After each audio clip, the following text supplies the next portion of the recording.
सुप्रभात मित्रांनो आणि मैत्रिणींनो, आणि माझ्या मागे तुम्ही पाहत असाल हे आहे आपलं पुणे स्टेशन. पुणे तेथे काय उणे असे हे पुण्यातली लोक इथे म्हणत असतात. तेच आता अगदीच पहाटेचे म्हणजे मी सुप्रभात म्हटल्याप्रमाणे सकाळचे 6 वाजलेले आहेत आणि आपण जाणार आहोत आज एक वेगळ्या ठिकाणी. आणि मला खरं सांगा, मजा येऊ राहिली काय? नाही ना? येऊ ना आपली वालीवर.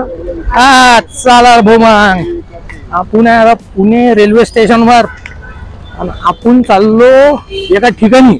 आता जगी जातो की नाही तरी मग तुम्हाला सांगतो, सरप्राईज राहू द्या. तर लोक तुम्ही पुण्याचा नजारा घ्या, आहे की नाही? चला बाईक घेऊन आपण, हे बा हेल्मेट. चला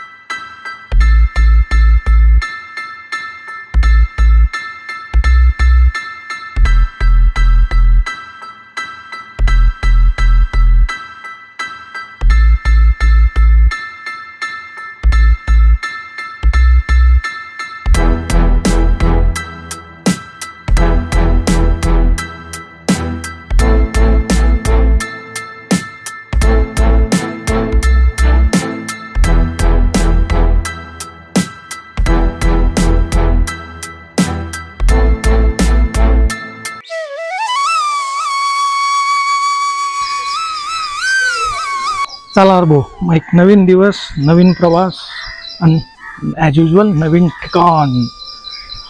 आता मी गेला पुण्यात, पण पुण्यात कुठे? तर पुण्यापासून 20 किलोमीटर अंतरावर आहे आळंदी. आणि त्या आळंदीत ज्ञानेश्वर माऊलींच्या मंदिराच्याच जवळ 2-3 किलोमीटरवर आहे हा गजानन महाराजचा मठ. त्या मठात येईल आहे मी, शेगाव संस्थांच्या आपल्या वराडातल्या, आहे की नाही? चला याची माहिती सांगतो.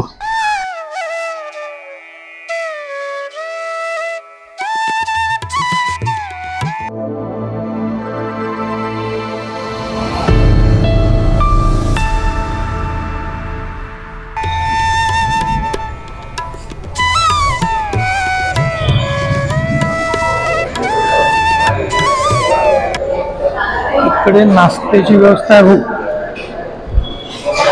फ्री मध्ये. हे अशी भक्त निवास, हे 2 नंबरची बिल्डिंग आहे. इकडे 1 नंबरची बिल्डिंग आहे.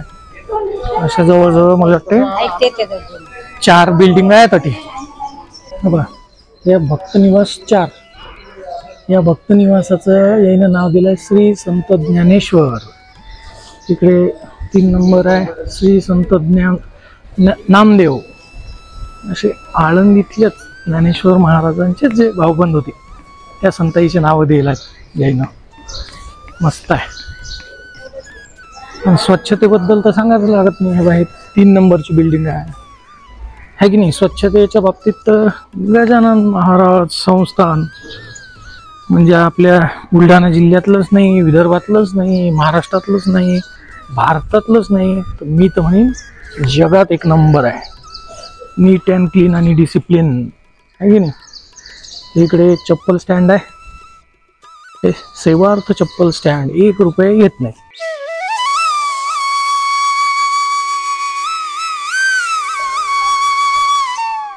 चला आपण माऊलींच्या दर्शनाला जाऊ.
तर हे जे असे मठ आहेत भाऊ, हे मठ कोणत्या कोणत्या ठिकाणी आहे.